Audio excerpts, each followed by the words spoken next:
People want to be able to raise their kids in a community where they have access to decent housing, where they have access to good schools, where they have access to be able to improve their lots in life.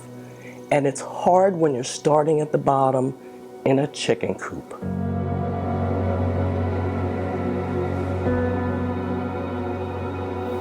My name is Ethel Lawrence Hally. I'm the daughter of Ethel Robinson Lawrence. My mother was most famously known for her participation in the Mount Laurel litigation that brought affordable housing to the state of New Jersey, Mount Laurel, and impacted the nation. So my mother was always very civically active in the community. She has 7 generations worth of family living in Mount Laurel. Around 1968, at the time I was around 9 or 10, and they were planning a big planned unit development, which we all now know is Ramplewood. And she was concerned that there were so many families and friends that could not afford to live in these new developments, and yet the housing they were living in Mount Laurel was dilapidated, deteriorating, absentee landlords, a lot of issues that caused family members to have to leave. My oldest sister, who was also a plaintiff in the case, was living in a section of the town called Springville, and the apartment that she lived in was actually a converted chicken coop.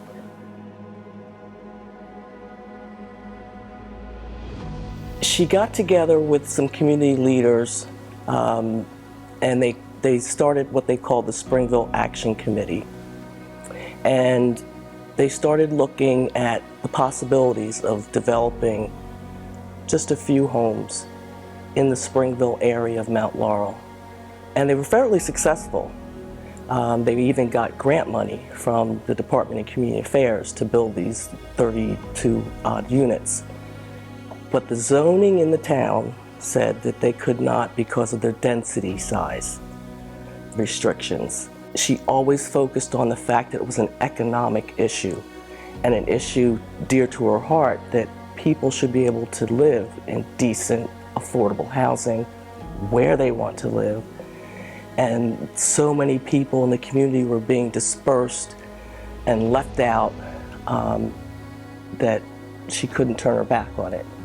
She met with these lawyers. They said, "We think you got a case." And she just became like the cheerleader. She was the band leader. She was coordinating with the Community Action Committee. She was coordinating with the attorneys. She was giving them a real feel and history of what was going on in Mount Laurel. There was much more pushback from the community than I would have ever expected. It's that, build it someplace else, not in my backyard, put it someplace else. We don't want it here. You're going to bring crime. You're going to bring down my property values. These were the daily arguments. Years after my mother's passing, when I was doing it, I was receiving threatening calls. And from the perspective as a young child, now we're getting into the litigation, and people are becoming aware that this legal battle is going on with this little group, and it became a class action suit. My mother received threats. I can't tell you how many times we changed our phone number. She feared for her family. She feared for her children. She feared for herself. But she always said, right is right. And how can anyone stand aside and know that you have the ability to try to do something to help someone else? The battle went back and forth, and it went from the local Superior Court ultimately to the state Supreme Court. This litigation led to the Fair Housing Act in the state of New Jersey. New Jersey did not have a Fair Housing Act before this litigation. And from there, it created the Council on Affordable Housing, some people refer to as COA. COA is no longer in existence, but that was the start. And what COA did was to go to each and every municipality in the state and say, we're going to look at your housing plan, look at what your growth plan is, and we are going to designate a number.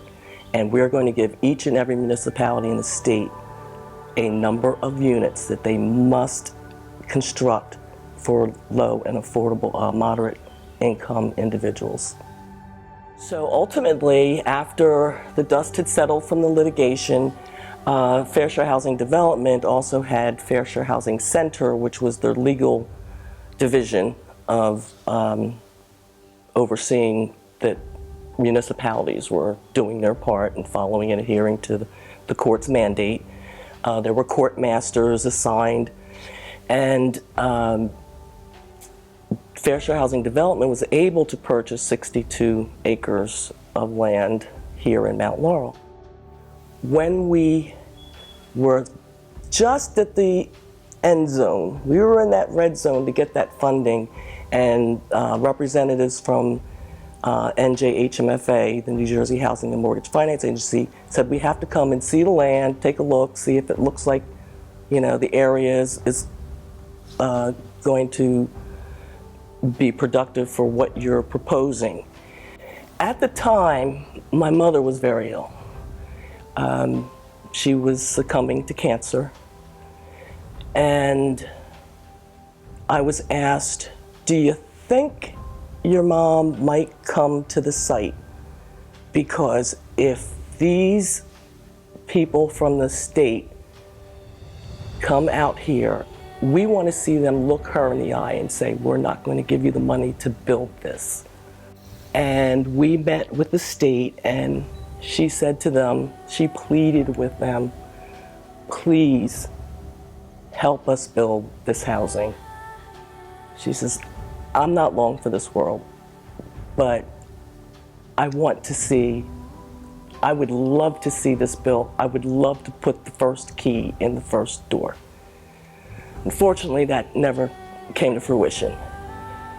There wasn't a dry eye standing out in that field. And the next day, I got a call from the executive director saying, we're going to approve that application.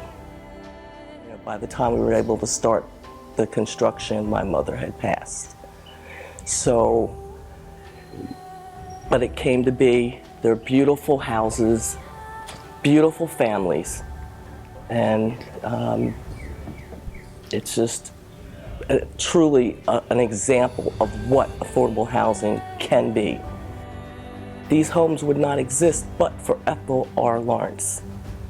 And because of that, we took every care in making sure that these would be built without distinction from the market rate housing. There's nothing like the feeling of knowing that you helped someone achieve a goal they thought was unachievable.